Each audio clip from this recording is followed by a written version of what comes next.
organizations, and especially in the marketing function, it's really about the fragmented data across all of your organization. The creative doesn't talk to, the data guys, and the data guys don't talk to the strategy guys, and they all rely on their little bit of siloed pieces of information to make very, very strong decisions about the organization itself.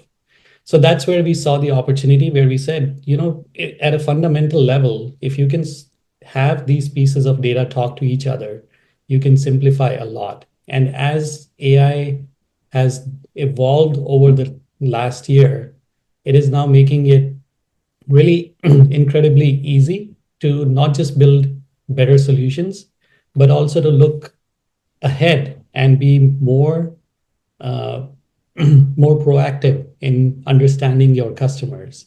And that's where I think the future of marketing will be.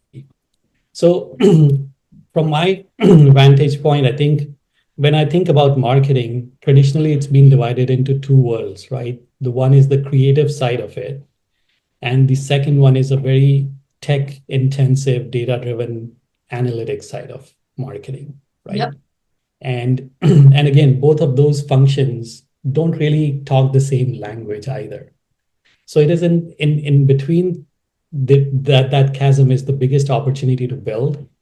And that's what I think AI is solving for us today, whether it is, deploying AI and natural language processing to talk to your data, just like you and I are having a conversation and say, hey, give me the top 5 customers who walked into the mall last week and purchased more than $1,000 worth of goods, right? Yeah.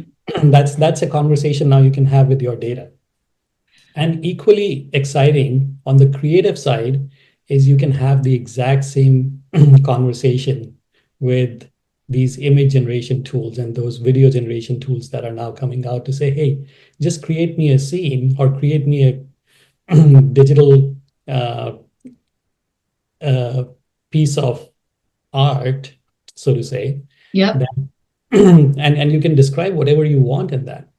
Now, when you start to blend both of these, you're coming from the data side to say, okay, who are my top customers, or how I am really reaching out to my biggest fans, supporters, whatever it is, right? And now on the creative side, you're blending it with things that they would like and they would understand. And now you can do that at scale. So that is so much more exciting about bringing AI into the world of marketing.